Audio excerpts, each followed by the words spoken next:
Okay, hello everybody. Hi Christine, how are you? Hi, Alistair. I'm really good. How are you? Good.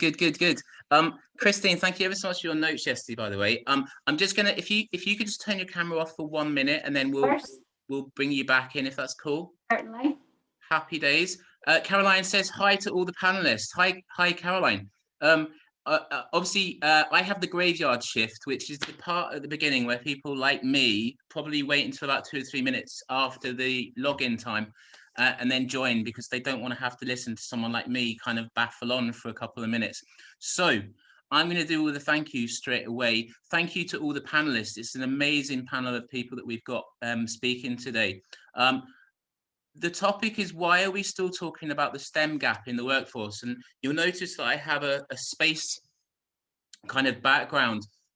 It's not just because it's Science Festival week and this is part of the agenda for Northern Ireland Science Festival. It's because it baffles me that we are still kind of having discussions around STEM and embedding diversity and inclusion in the workplace, possibly starting in schools as well, when we can manage to have a 7 minutes of terror, a machine kind of sent from Earth go all the way to Mars and land to try and find life, and yet we can't seem to find much life in our boards, in our boardrooms, or any diversity in those boards. I promised Claire Nixon that it would be a very convoluted link that links from space and Mars to diversity, but I think hopefully I make the point, which is why are we still having this conversation if we can manage to try and dig for life on Mars? It baffles me. I'd like to get to an answer today. I'd like to think that 12 months from now, we could come back and actually have some proof that some things have been done. Hopefully a lot of you listening in will be used to listening into kind of talks or seeing white papers or reports that talk about diversity, not just diversity in tech. If everyone can turn their audios off just for the short term, that would be fab. Thank you. But also, obviously, the need to increase diversity in our schools and workplaces and how we do that. Hopefully we can have a discussion today, and then 12 months we can look back on this and say, yes, there's some stuff that's come from it. And it's not to say there's not some great stuff that's happening right now. We want to learn from best practice, but we want to action on some of that best practice as well. And that's obviously what we're aiming to do today. So that was my kind of convoluted link into why we're doing it. This is being delivered by Startacus. I'm the co-founder of Startacus. It's in partnership with Matrix, with community partner today, Bazaarvoice. I'll be explaining a little bit more about Matrix and Bazaarvoice as we go along. The theme will be one keynote, one panel discussion, and one relevant tech startup that's showcasing. Okay, so we've got a great panel. I want to introduce you first of all to Scarlett Jeffers. Scarlett, if you want to turn your camera on, that would be fantastic. Hi. There she is, over in sunny London, I hope.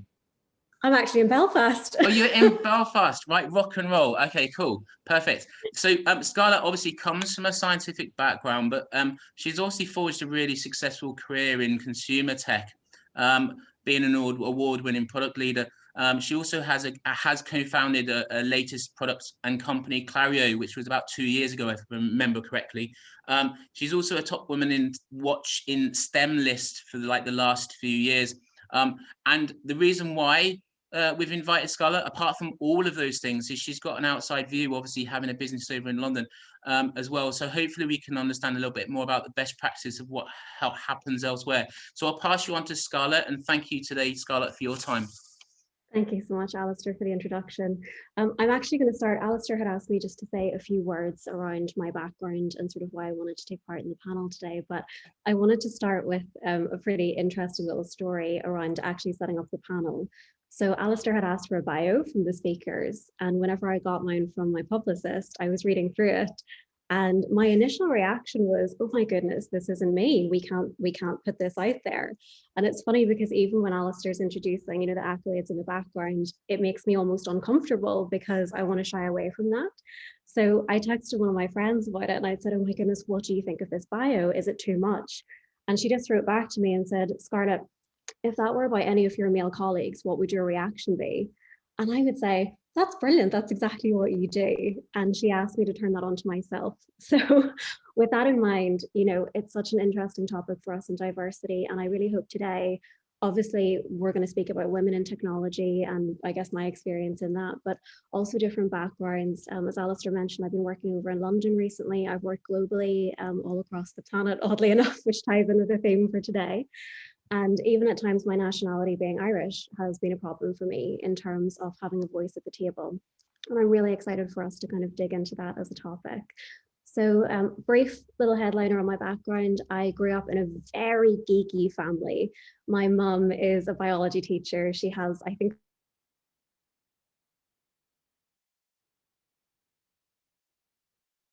my dad is an engineer by trade and in technology as well. My sister is a virologist, so has been having a lot of fun during the pandemic on her academic side. And then for me, I went into physics. And I studied that at university. I specialized in nuclear fusion engineering and worked on fusion reactors. And so I've done the STEM side from both science and engineering. And then my career sort of veered into technology through Apple, consumer tech, and then at the moment into cybersecurity and startups. So I'm about as geeky as they get. And I guess in terms of the view that I can bring today, it's just what it's actually like on the ground. I went through a pretty interesting trajectory or an arc in terms of my belief system almost on diversity and technology and women in tech. In my early career, as I said, I've grown up in this very technical family and background. So for me, when I was starting out, I actually didn't experience much friction because I felt like I was very much part of the teams. But as I grew up through management and on into board level and executive, I started to feel that friction in real life and suddenly had a bit of a 180 where I'm now pretty open to discussing the challenges that we face from a diversity perspective. So that's a bit on me. I think there'll probably be time for questions and stuff where anyone can send me anything that they like afterwards, and I'm happy to answer as well. Excellent. Thank you, Scarlett. If we were in a real audience, there'd be a round of applause at this point. So I'll do that for you. So thank you so much. It's awesome. And just imagine those accolades that you have and feeling that you can't obviously champion what you do. And obviously the background you have, scientific background alone is just phenomenal. So thank you for being with us today, Scarlett. And yeah, it's a lesson for all of us. And one of the chats that came in straight away is how do you deal with imposter syndrome? Let's have that conversation today a wee bit as well.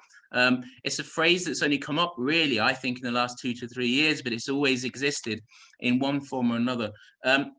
One thing I'm going to mention before introducing the keynote speaker is this is not about how it makes you feel. Diversity and inclusion isn't necessarily whether it makes you feel uncomfortable, it's whether it makes someone else. So an example of that was 4 or 5 years ago, and I put my hand up. This was a learning experience for me. I was hosting an event in Clerkenwell in London. A lady called Suki Fuller was on the panel. Maybe a couple of you listening in will know Suki, but Suki is an American lady.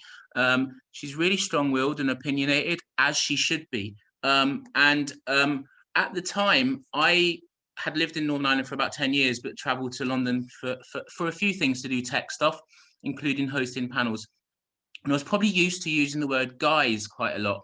Like anyone in Northern Ireland might also use the word lads to say men and women collectively. Okay, lads, what we up to? Okay, guys, what we up to? And I was hosting this panel and I asked the question to the audience and I said, okay, guys, let's have that conversation. Suki stopped me halfway through and said, I'm going to have to stop you and I'm going to have to mention that we do not use the word guys anymore. And I was a kind of a little bit not put out, but kind of taken back that Suki would say that to me. In hindsight, this was the best place for her to say it because there was an audience of 100, of which maybe 85% were men and 15% were women. What I didn't realize is that the context of using the word guys at the time could suggest that when we're talking about technology, we are talking to the guys in the room. Sometimes the conversations and the words you use can be unconscious. It might be that you're not meaning to kind of say something which alienates anyone, but you have to consider when someone gives you feedback to take that on board and understand and learn from it. So I've never used an email where I start with the word guys, and I try my best not to use that word collectively when talking to an audience. It sometimes means I use that awful word of folks, but hey, it probably is a little bit better. So with that in mind, I'm going to introduce you to, and I'm going to obviously, Furkan, if you can turn on your camera as well at this point. I'm going to introduce you to Furkan Karayel, who's an award-winning inclusive leadership advisor. So she founded Diverse In after around 10 years of software engineering experience in multinational tech companies in Ireland. Furkan, we're delighted to have you with us today. I will turn off my camera and obviously leave you to do a keynote. Obviously, this is such a wide topic. You're just going to give us a little flavour of some of the things that we can all maybe consider in embedding diversity and inclusion, whether that's at school level or through to workplace. So thank you very much. Thank you so much for the invitation, Al. It's great to be here, and yeah, delighted to be here today. Thank you. Then I'll start a little bit about my story, and then I will move on to my invitation suggestions for diversity and inclusion, starting from schools to workplaces. Imagine a little girl, shy and introverted, who lives in a small town, way before the internet era. She wants to be a software engineer, but she hasn't seen a woman who did this before. My name is Furkan Karayel, and this is my story. I grew up in a small town in Turkey, and I didn't have any role models, not even on papers or TVs. My passion was technology.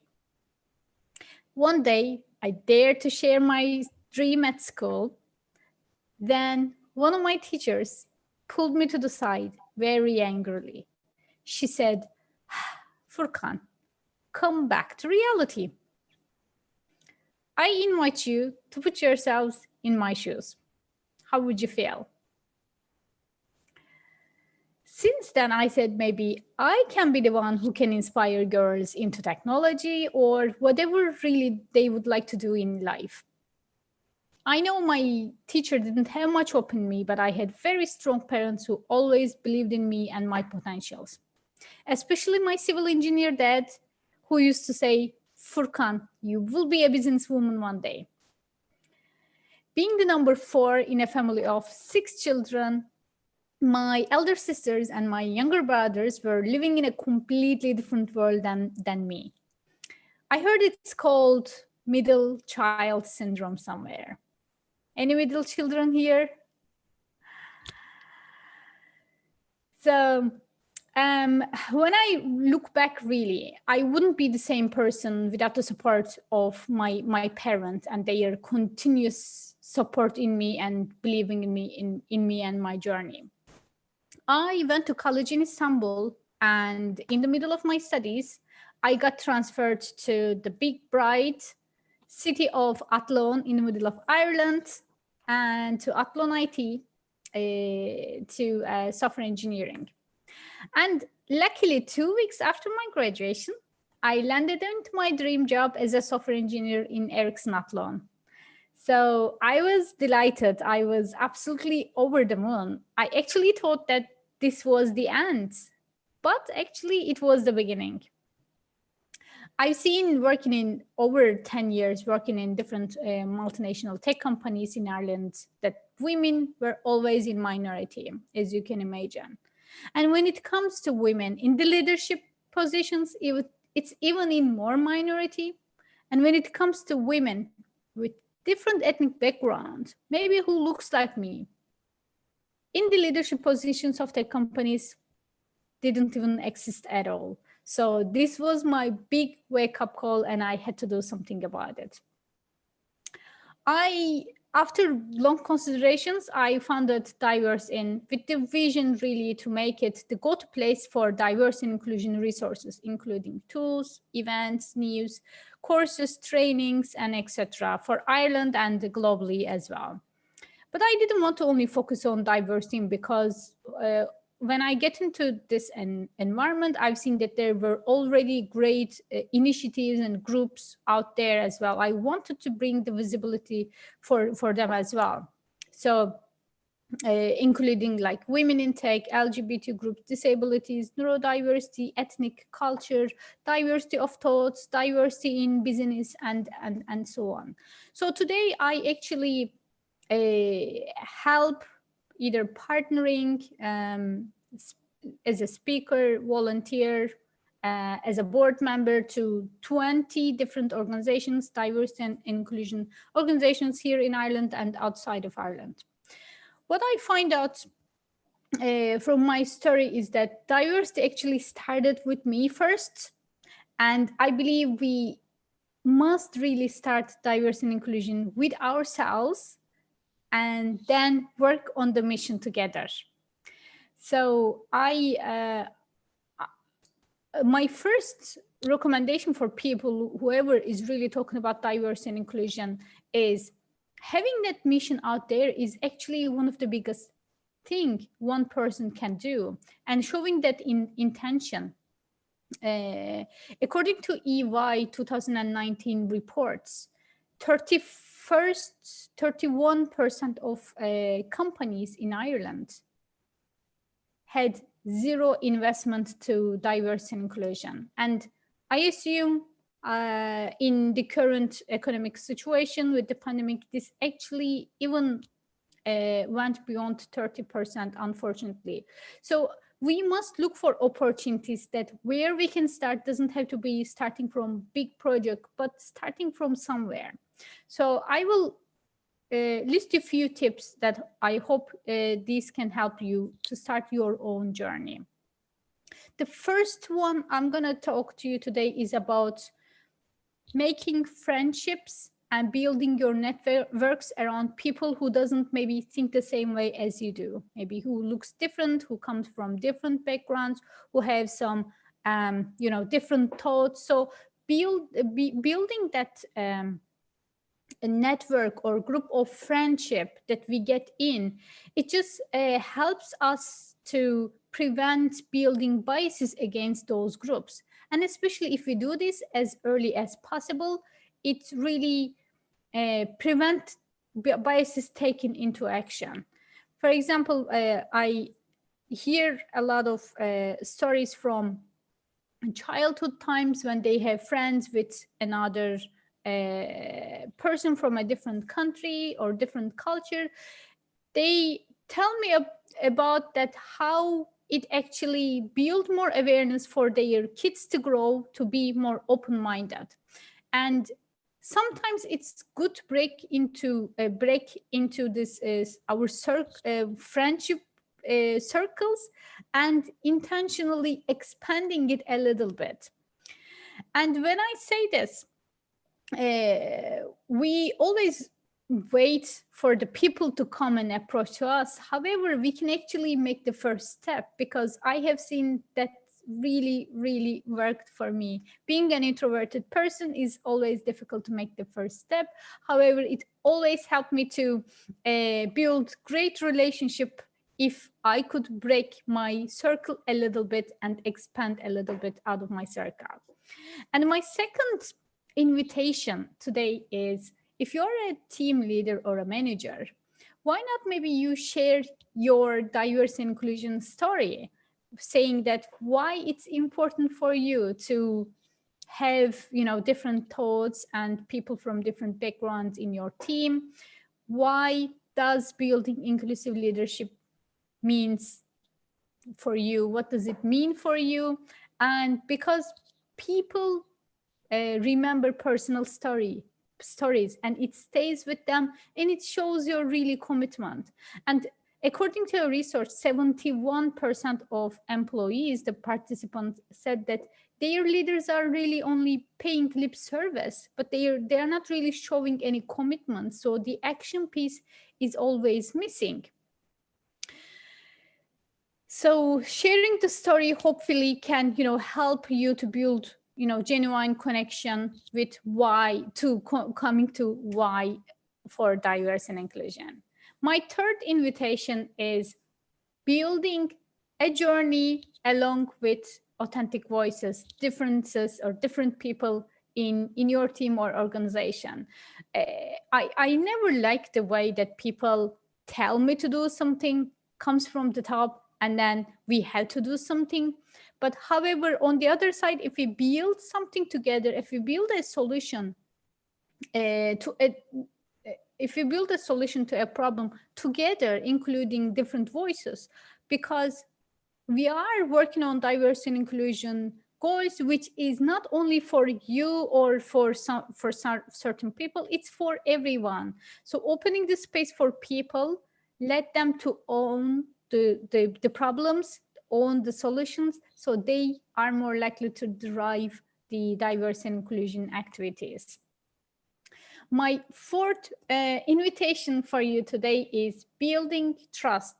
It really leads to building safe spaces, psychologically safe spaces.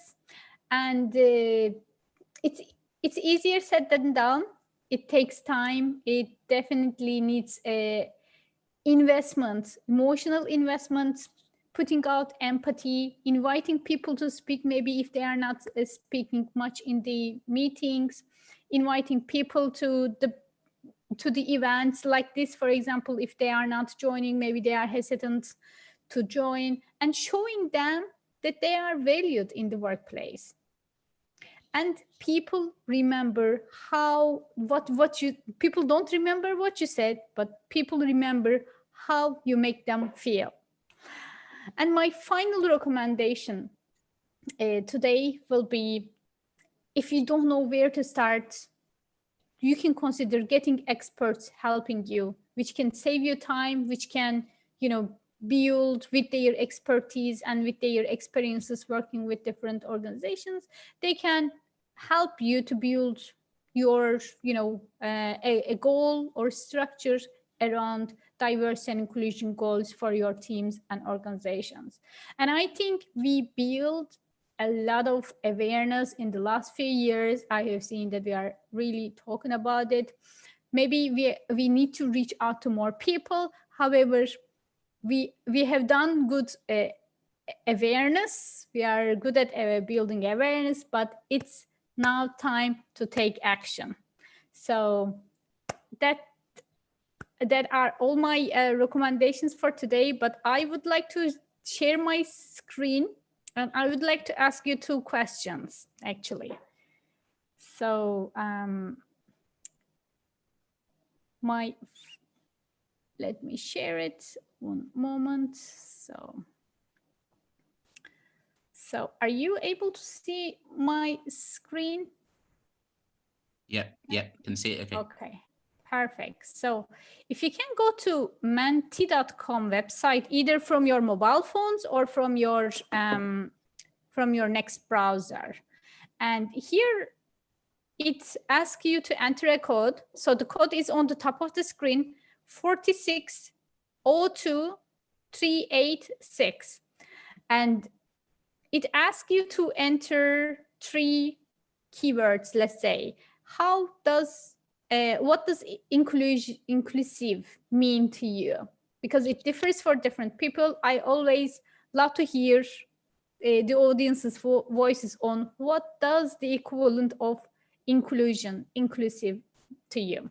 So once you enter 3 words that is equivalent for you for inclusive or inclusion, they will appear on the cloud word on the screen, and we see on the screen as well how many people participated so far. 6 people, 7, 10, great. So open, equality, very good. Fair, everyone, unbiased, acceptance, friendly, togetherness, welcoming, really love it. Voice, community, equal, fair, inviting, accepting, engagement, very good. Trust, very good. The ones that are popping up in a bigger font is the ones that are repeated a couple of times. So everyone, equal, care, very good. Very good. I see 29 people participated. And by the way, I will share this on my social media account later on, so you will be able to see the overall result, hopefully on LinkedIn or on Twitter on our accounts.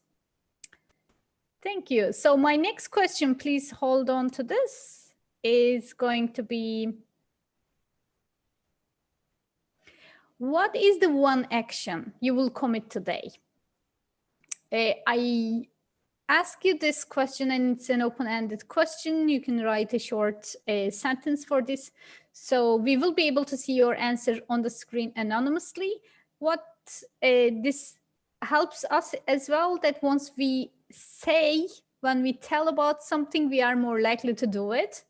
And on the other side, when we are sharing with others, we learn from others' takeaways too. So research topics, be kind to others, being conscious of not only my action towards inclusivity, but to those around me as well. Support anyone who feels left out, being awkward, connecting more to different people, try to be open and non-judgmental, very good.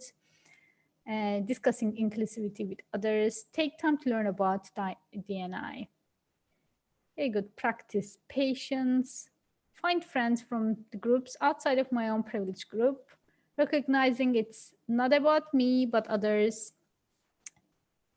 Ask everyone what they need to feel included, comfortable, and empowered. Encourage confidence. I really love your answers. Open and trust opinion from everyone, to look out for people who are quiet, who may feel excluded, and take action to reach out and include them. Stand up continually for diversity. It's a must. Stop saying guys. Very good. Learn from cultures and be conscious that people will remember how we make them feel. Speak to those who are outside of my normal environment and learn. Do research on how to actually contribute to a more diverse and inclusive workplace and take that first step. Push myself to speak my mind and stand up for what is fair and for others. Involve others in decisions, empowerment. Integrate this talk to my gender gap thesis. Brilliant. Please do. Reflect on how privileged I am and what blind spots I have. Be careful not to use gendered or ableist language. Thank you so much for all your answers. They are great. Research promoting diversity training courses, being more wary of my wording. Absolutely so good answers. I'm stopping to share my screen. So thank you so much for participating. Wow, I loved that. I love that. And I've written some notes down. Furkan, if we had all day, I would be asking you 101 questions. And there's been a couple of questions that have come in. But I'm conscious of time. And what I'm going to do is use the questions that have been asked in the chat and the Q&A into the panel, if that's okay as well. What I loved you saying was being awkward. I think that's just such a good piece of advice, reaching out to people that maybe you wouldn't otherwise, building trust together and doing things together to create a unified voice. Leading on, and this is something I love doing myself, and obviously that means maybe hopefully we give voices to new people, is always allowing new people to be on panels or to be at events and not thinking just because they're new to a space that their opinion or value just isn't as important. It reminds me back to an event I went to at the Web Summit about 5 or 6 years ago, and there was an organization that were from Northern Ireland that saw me there. And I said, oh, I'm doing this, supporting startups in one way or the other. And they turned around to me and in a kind of demeaning tone, the gentleman said, have you read this book? And started talking to me academically about a book I should know about in entrepreneurship, as if that would or stop someone from being a voice within that space. I think we all have a responsibility not to talk down to people that are maybe just as valuable, but maybe don't speak as loudly as others. So I think you offered some fantastic tips. I'm thinking of schools, for example. How can they reach out to other schools? I know we do some work in inclusion and making sure that schools from different communities come together. Maybe we need to do more there. And we certainly will be talking about how we can drive more girls, who are in schools into STEM subjects, which is one of the questions that came in. If you want to stay for the panel, it would be fantastic. If you have to go on to something else, I totally respect that as well. But I'm going to give you a round of applause from here. So thank you ever so much. I know that everyone else will be as well. What I would love in the chat as well is just to obviously mention where you are listening in from as well, because I think that will be really interesting to find out where we're listening into from here. Okay, brilliant. Someone from Pakistan, Malaysia. This is fantastic. Very good. So thank you for joining us today. France, brilliant, excellent. Belfast, Megan as well. Very good. Scotland. Excellent. Costa Rica. Wow, I'm loving it. So thank you for all joining us today. Furkan, thank you ever so much for your time. We will follow up on that, and obviously I'd love to see the 2 posts there on LinkedIn or Twitter as well, so that we can share some of the keywords that came out from the discussions. Thank you for your time. Perfect. I'll tag you there. I'll definitely. Thank you so much for listening to me. Thank you. It's actually my second talk today. I have to actually leave, No but it's been great meeting you all. And please feel free to reach out to me as well. And thank you. Thank you very much. Bye-bye. Cheers. Take care. Thank you. Right, great stuff, guys. What an empowering start to the session. Just to give you a bit of an update on where we go from here, we're next going to hear from Debbie Craig, who is an early stage female founder, and talking of inviting people into the space. It's really important. Let me just double check. I've got a comment come in, and it looks like it could be a technical thing, which is the scary part of all of these things. My dog will probably start barking in a second. By the way, I can't see the chat as folks are only posting to panels instead of panelists and attendees. Okay, just be aware of that, guys, just in case anyone's just posting to just chat on panelists and not just all or everybody. So we just keep an eye on that as well. Okay, so yeah, talking of inviting new people into the space, Debbie Craig is someone that's innovating within the EdTech space, specifically around developing award-winning software, Boop, which is an educational platform designed to remove long-standing barriers to learning for students who have special education needs. Debbie, I'm delighted that you joined with us today. If you want to turn your camera on. Hello. I know that you may have a couple of slides to share as well. Yeah, I have a couple of slides. Hopefully not too boring, but no. Listen, we'll if it's not a pitch as sorts, it's an explanation of what you're doing. But if it's 3 or 4 minutes long, and then obviously we'll have some questions at the end, hopefully as well. So thank you ever so much. I'll turn my camera off again. Okay, cool. I'm just gonna share my screen.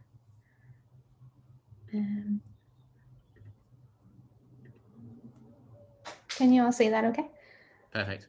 Okay, first of all, I just want to say thank you for inviting me, Alistair, and it's really good to be a part of this discussion and to have the opportunity to share my experiences and my journey and to present Boop. My name is Debbie Craig, obviously, and I am founder and developer of Boop, and Boop is an EdTech platform that is already removing the barriers to learning that exist for our students who have special needs. I actually have a background in software engineering, but I've always been interested in technology, but I didn't actually go to university until I was 25. So I didn't study computer science until I was 25. And that's partly because when I was at school, I didn't feel confident enough to go into that sector or to choose that. And nobody I knew going to do computer science was girls. So it was just a very hard decision for me to make at that time. So when I was 25, I just bit the bullet and decided to give up my job and go back to university and study computer science. So this is kind of where I've ended up from all of that. I also have firsthand experience of the problem that I am trying to solve. My son was diagnosed with autism, and after that diagnosis, we kind of, as a family, experienced loads of challenges and loads of problems and issues in terms of the support that is available for these students and how they and all of the resources and the technology that was available wasn't quite adequate and didn't support these students and help them to kind of level the playing field. So I decided that I wanted to use my newly developed skills to create a solution that would allow kids like my son to enjoy the same educational experience as every other child. There are actually 1.4 million students in the UK who have special needs, and they are 5 times more likely to drop out of school. And that's purely because the schools don't have the resources to support them. So they're dropping out of school and not continuing on with their education. They are 17% have been excluded or suspended from school because their school can't support them, and actually 80% of autistic adults are unemployed despite having the desire and the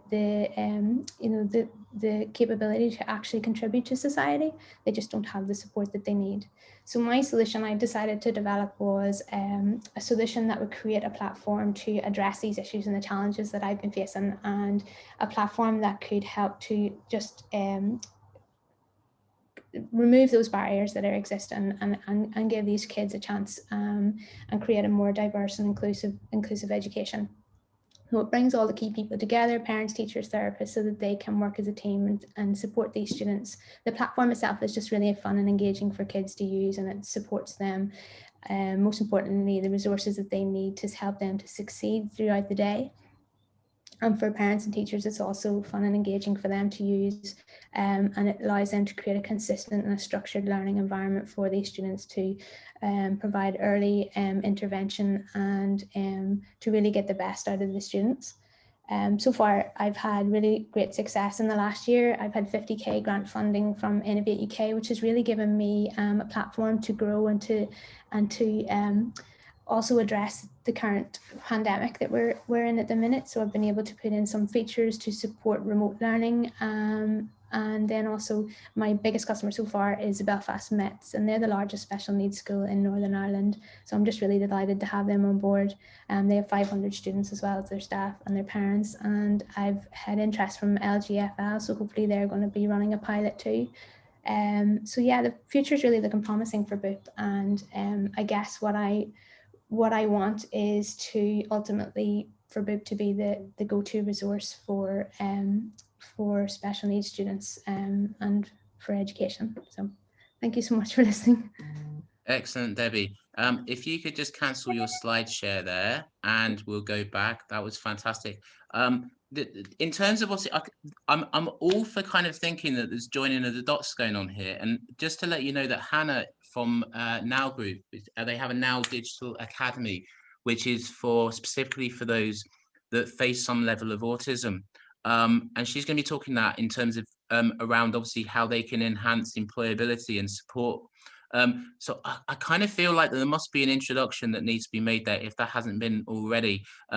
Now Group is a massive organization, obviously in Northern Ireland. So let's make that happen. And Debbie, just thank you ever so much for allowing us to kind of listen into your journey so far. I think what you're doing is wonderful. You're on the Propel program as well, is that right? Or am I Yeah, I'm on the Propel program too, so that's really good. I think this year they had 6 girls on this year, which is the most they've ever had.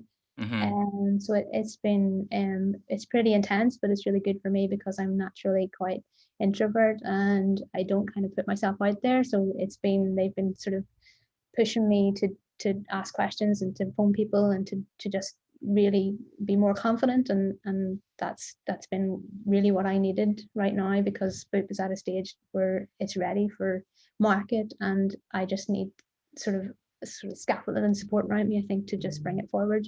Yep, fantastic. Well, you're doing a great job, Debbie, and thank you ever so much for sharing your story today.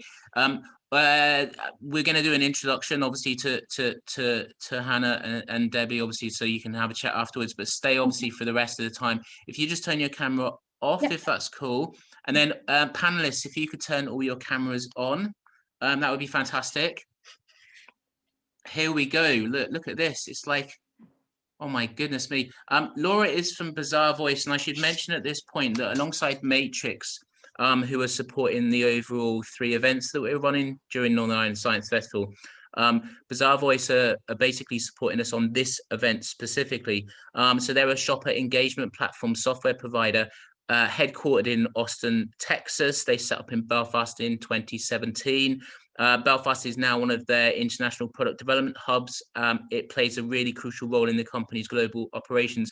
I had a chat with Laura before all of this, and the key thing that came out to me is they are interested in, obviously, and trying to drive more inclusion into their teams. How they're doing that. Oh, put my camera on, someone just said. Oh my Lord, start my video. Someone should have said that you don't want to miss out on the bald-headed, glasses-wearing middle-aged man. Goodness me. Right, so I'm just delighted, obviously, that Bazaarvoice is supporting us with this. I should mention, obviously, there's lots of female founding organisations and female founding groups and women in tech groups in Northern Ireland. And I think that's a fantastic thing that we've got going on. Mary McKenna, who's joining us today, also has the Awaken Hub, which is an all-Ireland community for female founders. Mary's doing some fantastic work in that space. And joining the dots between the North and the South, and obviously other things that we need to kind of look at as well, including internationalizing. So I'm just going to start, obviously it's such a mix of a panel today, but Mary, I'm going to start with yourself if you want to turn your audio on. Can you just explain a little bit about what you do in St Mary's? Because one of the questions that came in is, how do we encourage girls to be more involved in STEM? Yeah, thanks, Al. I'm not working with St Mary's anymore, but for 2 years, so 2018 and 2019, I committed to the school that I would be their first ever entrepreneur in residence. So I used to go into the school. For anyone that doesn't know, St Mary's College in Derry is a large school in one of the areas of Derry that is traditionally and has a legacy of being very socially deprived. It's in the Cregan area. It's got over 1,000 girls in the school, and for 2 years I went there 1 day a month and delivered workshops to students that they opted into around careers in STEM, starting your own business, just future of work, those sorts of things. 125 girls aged between 11 and 17 used to come to my workshops, and it was a very positive experience, and I guess brought a different dimension to what the school taught the students in terms of what might happen after they finished at school, and I suppose brought a different perspective from that which the teachers themselves could provide, because teachers are all doing a fantastic job, but sometimes they're just not close to what is happening in industry. So that's what I did, and it was great fun. Excellent. And you mentioned that. I mean, I think I'll stick with you, Mary, on this question. How much do you think school, obviously, even when you were within St Mary's, how much do you think the academic system at the moment is preparing young people for the reality of the working world? Is there a massive gap still? I don't know. I mean, I think there's a lot of different perspectives to this, Alistair. I mean, you could start and debate what the purpose of education and what the purpose of schools are. I work with a professor at Oxford, and his metric that he uses is if the young people that have been through his courses, by the time they leave him, have learned how to ask better questions, then his work is done. So I suppose it's also about fostering a curiosity in young people. It's very difficult to call what the future of work actually may look like. And so I think that young people that have got a curious and open and flexible nature are probably the ones that will succeed. And it's less about teaching those very fixed subjects that we all learned at school. That would be my take on that, I think. Totally. Like Laura, obviously, I'm going to come to yourself on that as an employer and someone that obviously is obviously looking for talent. We've started to talk in schools, and I know that myself, doing some stuff for Young Enterprise about soft skills. And then we've had the words confidence mentioned by Debbie Craig, and we've also had the words, obviously, imposter syndrome mentioned quite a lot. Is there an issue with young people, and maybe more specifically here, young girls as well, obviously, or when they become employable, around confidence, or is that a stereotype that doesn't actually be true in the real world? I think it's absolutely true in the real world, I think, and it's also something that never goes away. I'm sitting on this panel with this group here, and I feel like an imposter, and I think it's something that we all need to understand, that it's something that we all have to learn to manage. But it should start in schools, and it should start with everyone in schools, to learn how to grow confidence, to learn how to speak confidently. And Mary kind of nailed it there when she said around asking good questions. That's what we look for, is people who understand the importance of being curious and being professionally curious, and learning to ask smart questions, and to be helpful when you give answers as well. And that kind of that goes across the board, not just with young girls, but when it comes to, you know, specifically getting young girls interested in STEM related subjects, it's so vitally important that employers take the lead and try to work with teachers and, you know, try and help them understand that not everything is so fixed and not everything is a tick box exercise, and that employers can be flexible, and, you know, we're much more open-minded than maybe the perception of what we are is. Yeah, no, it's a really good point. And obviously I do sometimes feel that we do give a little bit of lip service to some key issues that we all face, including, for example, obviously, and it was mentioned by Furkan in the presentation she did, that during the pandemic, the one role that seems to be disappearing is the diversity and inclusion personnel manager or person within the team, which is quite scary, bearing in mind what we need to do is pull talent at this point, not alienate people from the process. Christine, I'm going to move on to diversity. Mark, can you just tell us a little bit about diversity, Mark, and why it matters that you're doing what you're doing with diversity, Mark, especially even from a school level up? Thank you very much, Alistair. It's great to see you all. Well, Diversity Mark, we are a charitable organisation. We've been going for 3 years now, and we enable organisations, companies from. Can you hear me okay? The audio keeps dropping out. It might be the headphones, I think. If that's okay, if you want to have a quick check on that, just to double check, I'm going to just jump into Scarlett first. Scarlett, your experience of obviously being from Northern Ireland, were the typical things that would come up obviously when you were at school? You mentioned obviously when you were doing physics at university that it was kind of like, it was like you were the trophy in a sense of obviously and nothing more. Do you think things have moved on perhaps obviously within schools? Are you aware of that, obviously being over in London, that we're doing more to include people? Yeah, I definitely am. Alistair, it's hilarious that you said that, because I do remember even back in school, you know, I had to kind of petition to do my A-levels in further mathematics because it was traditionally a boys' subject. And, you know... Hang on. Sorry, I'm really sorry to cut you in there. You mentioned earlier to me actually about people cutting in when you're talking, so I do apologise. Say that again. What did you have to petition? So there was basically, outside of the normal curriculum, we had this kind of extra mathematics that you could do. And I knew that I wanted to go into physics because, hilariously, I used to want to be an investment banker. Please don't judge me, I was young. And I'd called up Goldman Sachs in London and asked them what subject I should study at school or university. And they said, do physics or something like maths because it's very interesting for us. So I was like, cool, yeah, I'm really good at maths. I'll do that. I'll become a physicist. I'll make lots of money in investment banking. And then I went to try and study this sort of extra, you know, outside of the normal curriculum subject. And they sort of come back to me and they said, oh, we actually don't tend to, you know, have many girls on the course. So you need to send us a recommendation from your school teacher and some information around your capability. We might get you to do an entrance exam. And I was just like, I'm actually top of my class. And, you know, there was a process. And even from the outset, I remember feeling very awkward. And it was something, you know, that Furkan said in the keynote, feeling uncomfortable around being the only woman in the room, or even the only one from a certain background in the room, is very, very difficult. And whenever I actually worked in EY for a while, I know that she mentioned that the report that we had brought out in 2019, I think it was, around this idea of kind of the diversity and the splits. And that actually inspired me to go into young enterprise as well.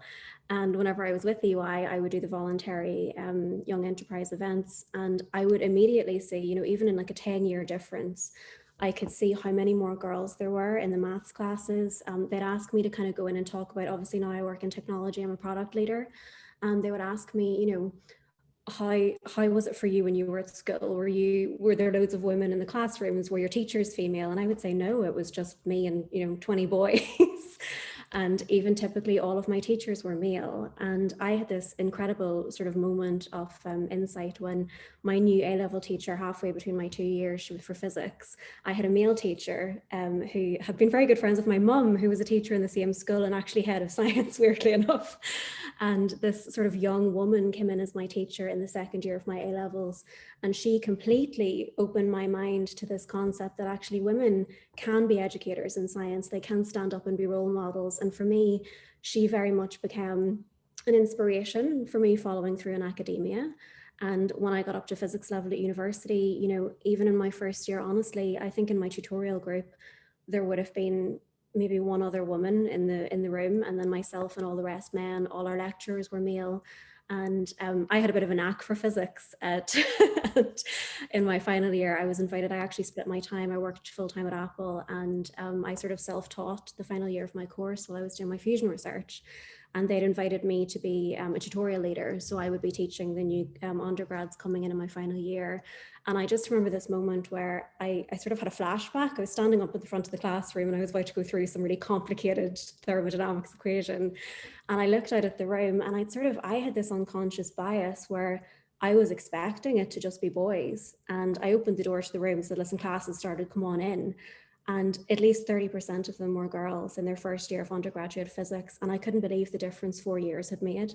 So I think we're making huge strides in it. And the more that we talk about it, the more that we put visibility and provide, you know, these role models who can show that, yes, you can be a girl, and yes, you can do maths, and yes, you can really excel and have this beautiful career, you know, in any technical subject. I think we're just going to see it get better and better. Excellent. You make an excellent point. And the reason why this is called Why Are We Still Talking About STEM in the Workplace is because it's still not good enough. 30% in my mind is great, but it's still not there. It's not 50% as it should be, because unless I'm wrong, it's pretty much 50-50 male, female in the world. So unless we get to that point, there is a disparity. Claire, before I come back to Christine, obviously, Christine, I hope everything's okay with the audio. Claire, you've got two hats on, and obviously that's why I wanted to bring you in here. You're both a recruiter in Northern Ireland who recruits for technical roles, and you're also a leader within the Women in Tech kind of organisation within Northern Ireland as well. So in your experience of obviously working with those two hats on, how much do you think obviously things have changed in Northern Ireland in terms of obviously the tone of language that's been used, job specs, if they're being more inclusive? Are we doing enough even to bring in, you know, young people or other people from social economic poor backgrounds? It's a wide question, but Claire, have you got an opinion on that? Yeah, no, look, I think a lot has been going on in the last number of years, and it's really encouraging to see a lot of it, you know, led by industry. You know, I can see a lot of initiatives within organizations where they're really putting an emphasis on getting rid of, you know, unconscious bias within the organization and within the hiring processes, you know, and removing certain language from, you know, their documentation and you know, even as far as their interview processes, making sure that it's a real level playing field. I think a lot of the focus in Northern Ireland has been around female and male diversity initiatives, you know, and I suppose there's probably work to do there in some of the other areas, I think. You know, a lot of the chat is about increasing diversity, but it's more females, essentially. And I think, you know, the point about, you know, people from, you know, slightly underprivileged backgrounds, probably work needs to be done in that area. You know, even probably a couple of years ago, you know, I was looking at job specs that were saying things like a 2-1 or first degree from a reputable university, which used to do my head in. Yes.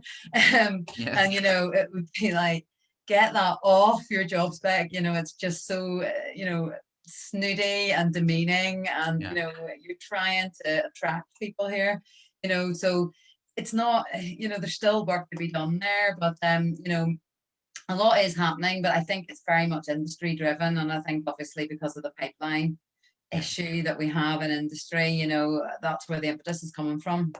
Totally.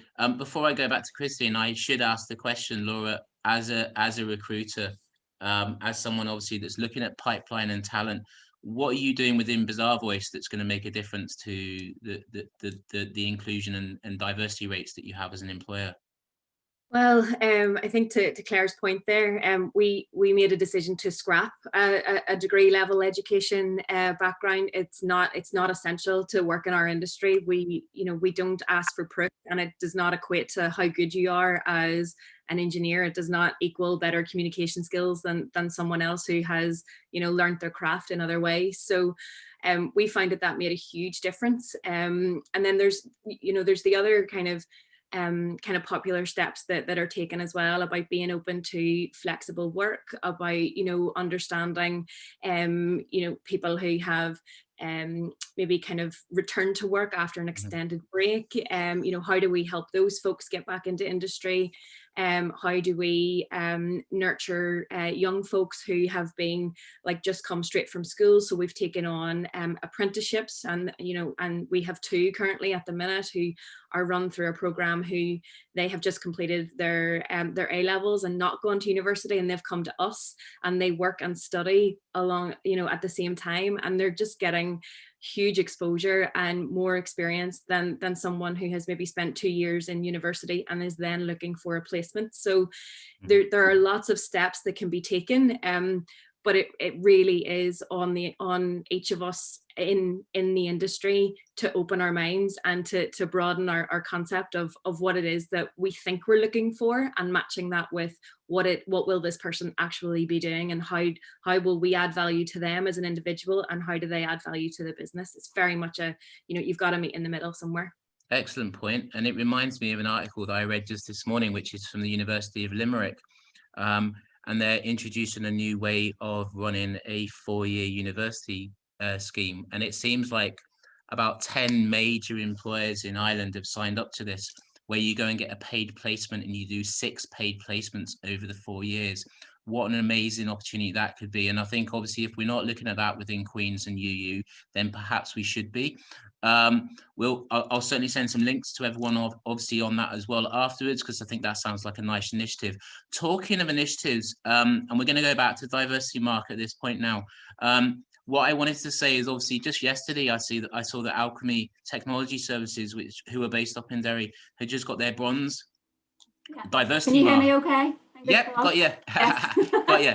And I just wanted to ask Christine, what does that mean? What does bronze diversity mark mean? And tell us more about diversity mark NI. Yeah, well, thanks very much, Alistair. I'm so glad you can hear me. Yeah, so Diversity Mark, we're a charitable organisation. We're 23 years ago, and we're delighted now to be working with over 80 organisations, all at different stages on their diversity and inclusion journey. I'm really sorry, Christine, your audio's gone again. Not again. You can't hear me at all. It's okay now. Try it again. Oh goodness, this is awful. Usually I have no problems with this. So we have organisations on board from all sectors, but 40% of the organisations we have are from the STEM sector. But organisations join us and they work on achieving an accreditation, which is called the Diversity Mark. Can you hear me okay? Yeah? No, I'm so sorry. What I'm going to suggest is maybe you sign back in on your mobile and we just do a direct to Cam. Yeah. Okay, we'll do that. I'm so sorry. Back. We'll jump back to you in a second. Okay. No, it's cool. It's understandable. These things happen. In fact, if we didn't have a Zoom meeting or a webinar where there wasn't audio issues, then there'd be a problem. Mary, obviously on that note, before we go any further, talking of inclusion and diversity, how much do you think the pandemic has brought that kind of subject further forward in a sense, because we're now all remote? All these conversations we're having are remote. Maybe our networks can be more remote in that sense as well, and obviously our workforces can be. Do you think in a way, as much as obviously the pandemic has been awful, that might be a plus? Do you know what, Al? I heard the chief exec of Stryker discussing this back in August, and what he said was that the remote working during COVID had actually sort of allowed for more inclusivity in his organization. It allowed more junior people to join the event. So where they used to have these meetings that only the top 150 people would attend, they now just made them open to everybody. And he said that it was a way of allowing the quieter and the more junior voices in the organization to be heard. So I think that's really important. At Awaken Hub, we ran an event this month about America being open for business.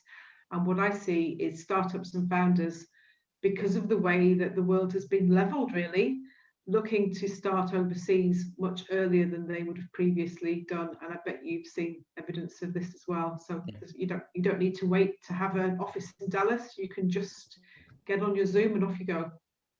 Absolutely. I mean, yeah, absolute evidence of that. And I'm guessing, Scarlett, obviously from a recruitment point of view over in London, I'm guessing the management of your teams, it's been pretty much all remote, has it, over the last 12 months as well? Yeah, I actually think there may be some other people from Clario here, possibly also my boss is here. So we've seen a really huge thing actually, right from, I remember he and I were on this kind of like mad run home. I think it was in the middle of March or something. I think I ended up on the very last flight into the country. And we were kind of like trailing across Europe. We were out in Kiev over in Ukraine where we have operations as well. And, you know, back then we would have only been hiring people locally or London. And I personally, so I live in Belfast at the moment, I've moved home. And I was commuting every day, like every week, really. I was flying to London and then out to Kiev and then back to London. And then I was out in the States and I was, you know, all over. And for me, you know, I had to very much be physically present as well. And it, you know, took a huge toll on my health, and on all kinds of things. But we really only would have hired people in local offices. And then our entire staff were based, you know, sort of physically together in office space. We did very little remote working before the pandemic. And it was like a switch. As an executive team, we had about 1 week, I think I remember, where we had to shift the entire company infrastructure onto things like Zoom, onto things like Miro, and you know, all of our kind of development areas and things were all shifted online as well. And the beauty about that was suddenly we were opening roles for the first time all across Europe. We were looking at, you know, software engineers from Germany, from Poland, from France. We were looking at guys from America who actually really wanted to get involved, but previously that, you know, would have been very difficult for them. And actually it was a really beautiful thing for me to see it open up. And what I noticed as well during the hiring process was I would have had a lot more people on LinkedIn approaching me and saying, listen, we've seen, you know, Clario in the news, or we've seen an article that you've spoken about what you've done. I'd really like to get involved. You know, I live in whatever country it is. Do you think that's a problem? And for the first time we were empowered to say, no, come on ahead. So I think it's really just sparked this stunning kind of new era, or new, you know, sort of new version of things where the doors are open for everyone, you know, both from a commercial perspective, but also different backgrounds. I think a lot of people have thought about career changes due to the pandemic and changes in situations. And, you know, I'm getting people from pure language backgrounds, for example, wanting to cross out into tech and asking how to get started. And that's all open for the first time. So I think it's been incredible. Excellent, excellent. Right, we are going to try third time lucky, Christine. What we're going to do, Okay. I was just thinking in my head, how can I help Christine out? And I was thinking we will do a recording after this, not today because I'm exhausted and I need coffee, but we will do a recording, put it out on Twitter, and we'll be everyone will be finding out about diversity market irrespective of this. So you tell me now, what does diversity do? Diversity market do? I'm on a good old mobile now, so hopefully this will be good sound. So yeah, I was saying before, and apologies about the technology there, but we're a charitable organisation that's been going for 3 years now, and we work with organisations at all stages on their diversity and inclusion journey, and we enable them to actually work towards achieving an accreditation, which is called the diversity mark. And really what that is, they can use that then as a mark to show that they're an organisation that's really committed to building inclusive workplaces to benefit women and all employees and unrepresented groups. So we have, as I said, we've got over 80 organisations on board now at this stage, and 40% of our organisations on board are actually from the STEM sector. So it's a big area for us, and we're working with a number of organisations on their journey. So I mean, you were asking why it's important. It's so important because, I mean, for example, in Northern Ireland, 15% of women work in STEM. Okay, and the last stats that came out from the executive in Northern Ireland, 15% of board positions are held by women. So women are missing, you know, from STEM occupations. We're missing from, we're not at the table where decisions are made, you know, and, you know, it really is a no-brainer when you look at the, you know, countless academic studies and reports globally that, you know, gender diversity, namely, is good for business. It increases innovation, it increases employee satisfaction, and, you know, it adds to the bottom line of organisations. So it's really important. So, you know, the organisations we have on board they start off by analysing their data and really going on a journey with us. And they come up with a strategy and an action plan to really affect change in their organisation. And it's very much, it is a journey. It's very unique to each organisation, and they will work on understanding any barriers to women And especially the STEM organisations, a lot of it is around the education piece, the education outreach activities and what they can actually do to inspire the next generation, and especially girls, in that, you know, STEM careers are exciting and rewarding. And perception is really that they're jobs for boys, unless you're, you know, around tables like this, you know, where you're involved in STEM yourself. I mean, before I started in this position, I had no idea about STEM. And my perception was that STEM careers were jobs for boys. And I think that's pretty true of a lot of parents and teachers that are influencing girls. So yeah, there's a lot of work to be done. And I think education and industry need to work together and form relationships and do what we can. So do we need to do a better job of championing role models that amplify diversity and inclusion? And I don't mean just girls here. I have to say, obviously, inclusion obviously is gender. It's obviously ethnicity. It could be age as well. Obviously, there's an awful lot of bias against perhaps someone who's maybe in the second half of their career, as opposed to someone who's just a recent graduate. So what do we do to champion more role models, Christine? Is that something that diversity might get involved in, or are you seeing that we are, as a society, champion more diversity? Yeah, I mean, role models, I mean, we really do need more female role models. And I know that I'm involved in the steering group of WISE, Pulsar, the WISE hub in Northern Ireland here.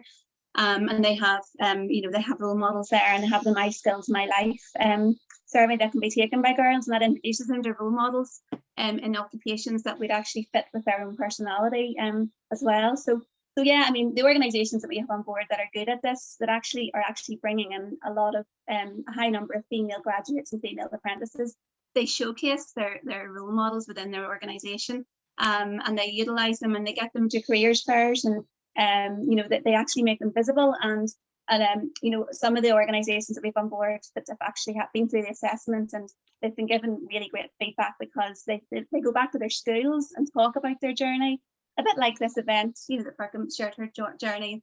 It's very much about sharing your journey and inspiring others.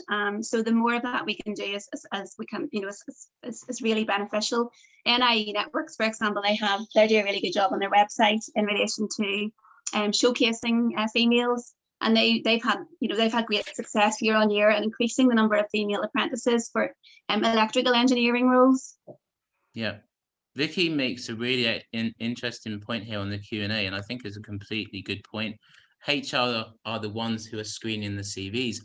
Obviously, from a recruitment perspective, are you seeing a change in that, in perhaps the software that's being used to screen CVs? Are we maybe looking for different keywords now? Claire, how are we adapting our process of recruitment to be more open to quality from everywhere? I'll be honest, it hasn't changed that dramatically. A lot of it is still just get us the people, get us them now as quick as you can, and we'll move to the interview. It's not, there's a few organizations that, will have a quota, and they'll sort of wait till the deadline, and they'll wait until they have the quota, and then they'll move to the interview. And that's admirable, but they're probably actually missing out, on actually making the hire sometimes, because others are moving at a quicker pace. So, I think in terms of the recruitment processes, they are, they're just trying to be streamlined. They're trying to get the people they know. They're in a war on talent generally, and they're not putting in anything that's going to slow that down. I think what is different though is that there's a lot more education happening internally, where managers are, receiving training, and, they are looking out for, any bias in the organization, and they are sort of recognizing things that never would have been discussed before. So I think that's important. And I think, like I said before, the actual kind of interview process, some of the tech testing, for example, has been monitored and changed to, make it a more level playing field, where, having a live coding challenge has been shown to benefit male applicants more than females, for example. So a lot of companies have moved away from that, and they're doing a sort of take-home tech challenge in the comfort of, your own environment and things like that. So, so you can only really go as fast as the business in Northern Ireland changes to adapt how they and what they look for, I would assume. So Laura, from a business perspective, have you seen your processes change, obviously, in terms of what you look for in hiring, apart from obviously academic background? Are you looking at different types of skills, things on CVs, attributes that maybe you wouldn't have 2, 3, 4 years ago? Oh, 100%. Yeah. We are just open to having good, solid conversations with people to work out what it is that they want to do. And if we can support them in doing that, then we take the conversation to the next level. Like, we've done an awful lot of work internally in trying to shift mindsets that recruitment and the recruitment process is just such a small part in how to onboard talent into your organization. Like, it should only play this tiny little, part in the whole story. And, as Claire said there about kind of technical assessments, we scrap a lot. It's just not something that we do anymore. We need to have, and we need to learn from each other that we have to have better quality conversations. When you interview someone, you want to understand what they can do. It's not about what gaps they have, it's about what they can do. So we shape the conversation differently, and you end up just with a better quality conversation, and you end up with understanding that when you make someone feel comfortable on the receiving end of a perceived interview, they ask better questions. So you're already getting an insight into how they would work in, when they were in the office environment or the virtual office environment. How would they disagree with you professionally? How would they give their knowledge to you? And there's so many steps that can be taken. But I also know from speaking from a Bazaarvoice perspective, we feel at the minute quite like we are the exception to the rule. Lots of companies still have a long way to go, and I think we need to get better as an industry in talking to each other and sharing best practice, so that when it comes to when Claire has a number of good candidates and kind of wants to share, she knows exactly the types of conversations that will be had in each of those industries and each of those businesses, and they might not all be the same, but they'll be flavors of the same thing, and I think that's really important. It's a really good point that you make, obviously, and I wonder whether that diversity mark, obviously, it's a starting point, and I'm assuming, obviously, Christine, going from bronze to gold takes some doing. There has to be some big steps. Yeah, I mean, it's very much a journey, and it's not a tick box exercise. It's moving beyond lip service to actually real change. So bronze is about gender diversity. It's about commitment to gender diversity. And each year, the organisations that are on board have to actually apply to retain it. So it's not just something that you get and you hold on to. Every year, you have to evidence progress. And our assessment panel, we've independent assessors on board, and they do challenge. They do challenge organisations. For example, if an organisation has maybe an all-male board, if that's not actually discussed in the application and there's not some action around that, they'll not award the bronze diversity mark. They'll put it back to them and say, look, we really think you need to look at this. You need to come up with something. We need to know what your aspirations are here and what you're planning to do about it. And they'll have an opportunity to submit their application again, and they'll revisit it. But silver silver can be achieved at least 2 years down the line after maintaining bronze, but it may be longer for many organisations, and it's for progress, significant measurable progress since joining us. And at that stage, they bring in 2 areas of wider diversity, such as maybe ethnicity, or it could be disabilities or LGBTQ. Gold is way down the line. It's very much because we're just 3 years old. We're not at the stage yet of having a gold organisation. But that will be for organisations that are really a shining example, not only in the sector, but in the wider community. And they have all areas of diversity and inclusion within their organisations. At this stage, we have just 2 silver organisations that have been awarded. So it just shows you it isn't something that's easy to get. It has to be seen as a very robust accreditation that's valuable to the organisation. Yeah, great stuff. And yes, I'm glad that there isn't like 100 golds, because that would mean that we are probably not taking it seriously enough as well. Mary, I want to touch upon something Christine mentioned just then, which is male boards. I'm going to mention also male panels as well. I'm sure you were the token female on quite a few panels, obviously, over the last 5 to 10 years, as it has been for so many people, obviously, within the industry as a female. What do we do? What do we do when we see all male panels? This is one for the men, really. When you're invited to join an all-male panel, you say, no, thank you, it's an all-male panel. I tuned in this morning to Enterprise Ireland's High Potential Startup Showcase, and the Tarnishter was on an all-male panel, and he actually said, I can't believe that I'm here today and you've put me on an all-male panel. I used to refuse to join these, but I've kind of caved in and given up, which is a bit sad that he said that, because I was hoping that he would have been a bit more robust about it. Yeah. I guess I would say that diversity is a business issue. It isn't some flaky fly-by-night thing. It's a business challenge. It's a business issue. And so businesses should treat it like they treat any other business issue. They should set targets, look to improve, and have a strategy.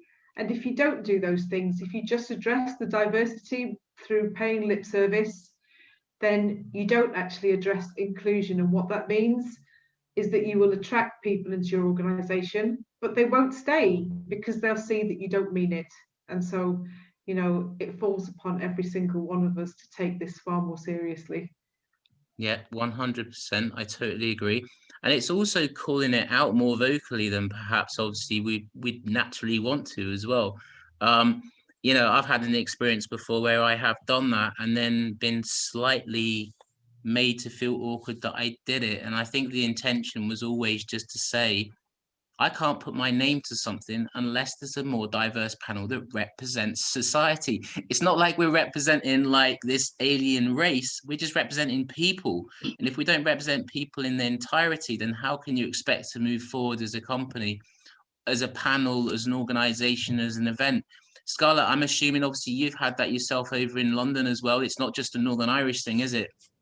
Yeah, it's definitely a global thing. And, you know, I guess, especially in the last maybe 5 years for me, career-wise, the more and more countries that I work in, the more and more, you know, locations that I'm in a different boardroom for, actually, oddly enough, the less women I've seen. I actually see more women locally in Northern Ireland on boards and in positions of, you know, executive level. But I think the big thing for me is that we're doing a brilliant job in STEM encouragement in schools. We're seeing the change there after years of us all harping on about it.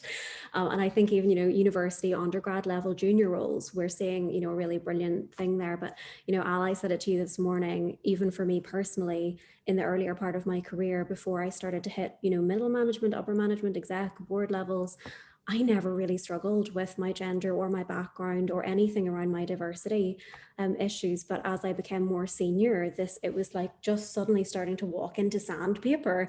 And I would kind of walk into a boardroom and there'd be, you know, one female, and I would always feel like the token woman in the room, and I'd never be asked questions, and men would just interrupt me. Like someone would ask me a specific question about, you know, I work, as I said, I'm a product leader, specifically around UX and customer experience and making people, you know, sticky as customers.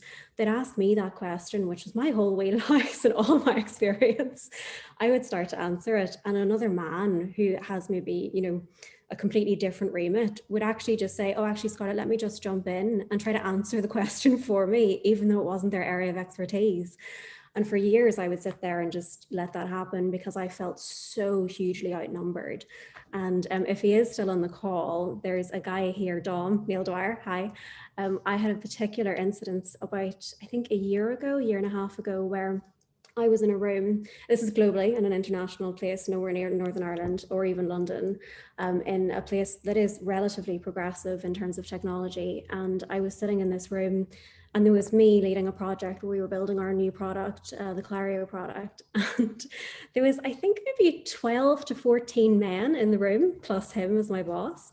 And I was sort of talking through the game plan, the project plan, how we were going to build this, you know, ridiculously innovative, crazy new product in cybersecurity. And I just basically, they shut me down right at the beginning of the presentation. I don't think I got past my title slide. And they were like, actually, we don't want to hear this because we think this is totally the wrong approach. And this is what we want you to do instead. And I was kind of like, I'm sorry. And I started apologizing for doing my job. And then he just stepped in and as, you know, a C-suite member of the board stepped in and just said, this is completely unacceptable. So Scarlett and I are going to leave the room now and we're going to try this again. And it was this moment for me where I had never, until someone else stood up for me and said, well, actually, you do have a voice and you shouldn't be outnumbered here. And you can, you know, your opinion is valuable and your diverse perspective is what we need to build something innovative and different. Until that was called out for me, I didn't even notice it. I spent my whole career sitting in all male boards and just actually letting it wash past me. So now that I'm much more aware of it, you know, and Mary's point was beautiful. If someone is invited to an all-male event or an all-male panel, we should be standing up and saying, listen, I'm not comfortable. And actually, Mary, for me, I'm going to take that away. If I'm the token woman in the future, I'm going to say, listen, I'd love to be your poster girl, but only if there's 50-50 on the panel and it's not just me. And I think that's really, really important that we start fighting for that, because as I said, at the exec level, if that's not leveling up, if we're not putting our money where our mouths are and actually showing true diversity, and not just in gender, but, you know, I want to see tech boards who have, you know, art curators on them, because when you bring that sort of cross-pollination and that true, you know, difference in perspective and mindset, you can solve business problems 10 times faster than if it's just people who have always worked in that environment. So really, you know, long story short, we're doing a great job at the junior level, even at the mid levels. But, you know, and to Laura's point as well, if you're attracting talent based on your open, inclusive atmosphere, and those people go to a town hall every quarter and just see a certain type of person, whether that's male, whether that's, you know, core engineers, whoever it is or isn't, very quickly people see a lack of authenticity and a lack of commitment, and they're going to walk, and we just can't afford it because it's such a short talent pool as it is. It's such a fantastic point that you've made, and obviously going on, and I could talk about this all day, and we have, like, obviously I see that the time is 4:20, and if everyone is okay for 5 minutes, then I know that Hannah needs to, well, not needs to, but she's going to do a little presentation obviously around obviously her piece as well, which is really important, because inclusion is about really getting to pulling people from outside of the norm into the main conversation and making sure that their voice is just as powerful. And I think obviously that is what a conversation like today can lead on to as well. And I wonder, my final question to you all, and this is not for you to answer, but I think everyone listening in to consider, and we're not just talking about Northern Ireland here, we're talking about globally. Are our leaders, political leaders, doing enough to make sure that inclusion is at the top of the conversation? Are they toning their language? Are they making sure that obviously the whole of society is involved in the conversations that we have? So that meeting every 3 months, that board meeting, obviously at government level, that should be drilling down from a senior level, obviously all the way down to these conversations here, that so that we can stand up and say, not just are we having a board where there's one female, or that disability is something that's valued, or race is valued within Northern Ireland, and equality is seen across the board. And I think that's something that we want to see 12 months from now, some leadership from politicians. And Mary, you mentioned obviously that there was an opportunity there obviously for someone not to be on a panel because it was all male. We need to do more of that. I just want to say thank you very much, obviously, to Bazaarvoice, obviously, for leading in that as well, obviously, removing some of the barriers that mean that some people cannot be recruited into positions. I also want to say that there's other organisations that are doing similar things as well, and I think we are leading in a way in that, but we can do a lot better. Mary, Scarlett, Christine, Claire, and Laura, thank you ever so much. And obviously Matrix as well. Christine and Mary are part of Matrix, and and the fact that they're back in these 3 panels over 3 days means that obviously they're taking it seriously. It can't just be research papers, it has to be delivery, and that's what we all have an objective to do. So guys, thank you very much. Female, sorry, I should guys, I used that word, apologies. Obviously if you want to turn your cameras off, I'll pass you over to Hannah, who's going to end obviously with a little presentation as well. Thank you. Thank you very much, Alistair. Thank you for the introduction, and thank you for having me here today. So hopefully this will share and will play ball with me if everyone can see this. So as Alistair says, I'm Hannah. I work for Now Group, and I'm here to discuss with you very briefly about a program that we've developed in light of all of these issues that we've been speaking about for the last few hours. So I'm going to move my way through these and see if I can broaden this up for you. So we developed a digital academy, and now Group connects people with neurodiverse conditions and we get them into jobs of the future. And our digital academy is aiming to connect people with autism and learning difficulties into digital jobs with the future. And our proposal for doing this is obviously engaging our participants into learning new skills that before people thought, oh, you know, someone who has a learning difficulty or is autistic, you know, might not be able to do this. And there's a lot of, you know, we spoke about bias around this neurodiversity. So we're developing accredited qualifications which are directly linked to what the employer needs around data analytics, cybersecurity, help desk support. And along with that, we have our industry digital partners that are offering relevant workplace experience for the participants that are taking part in this program, all with the aim to make digital more inclusive. So, you know, the concept is to start bridging that skills, gender and diversity gap that we've been speaking about. With hopefully, you know, within our pilot program, taking on 15 participants in each cohort, working with 5 strategic digital partners within the industry, which are going to provide for us 15 relevant workplace experiences for our participants. And we're also trying to commit to making sure that at least 5 of the people in each cohort are females, because as we've discussed, that is a massive gap that we need to start addressing, and we're trying to make that commitment for that as well.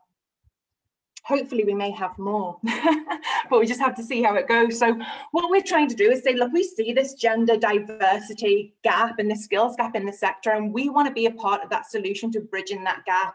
Not everybody is privileged enough to be able to go on to university and get a degree in one of these disciplines. And not everybody actually, even when they finish school, has had the support in school or the right learning structure within school to be able to even go on to further education, and they've missed their opportunity, even though they maybe have the academic ability to do this.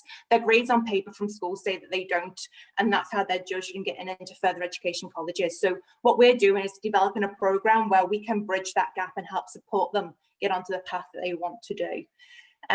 So we've been taking advice from industry professionals and what we need to do, and we're developing a full framework qualification whereby we're addressing the essential skills gaps, we're addressing the soft skills gaps in development, and we're also focusing in on industry specific qualifications as well that they can gain and achieve.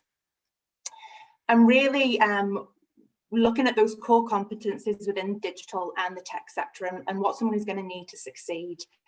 And what I feel is really key for our program, and we're not just developing another educational program where we can bring participants in, we can train them, and then we say good luck. We have a employment program that's going to back this up. So out of 10,000 supported employment programs in Europe, we've just been ranked one of the top 6. So since 2018, when our employment program Project Verve started, we've helped support 617 people and got 224 people into jobs of the future. And out of those people that have got those jobs, out of those 224, we have an 88% sustainment rate. So what we're hoping with this program is that not only will people come onto the course and we can help support, start supporting those people with those neurodiverse conditions and that diversity gap and bridging those skills, they're going to be supported with our employment team throughout the whole process. And that's going to mean support for the employee who's taken on the placements as well. There's a lot of bias and probably fear for employers taking on someone that has a neurodiverse condition, like how are we going to manage them, you know, what steps do we need to take? But having our employment program backing up the support there, they can help with those reasonable adjustments within the workplace, support the learner throughout the entire program. And at the end of the program, they're going to have that support from the employment service to gain employment as well. So we're hoping that 90% is a course completion, 50% progress into paid jobs. Hopefully the rest will go on to further education or higher education once they've got those levels that they need to progress on, if that's what they wish to do.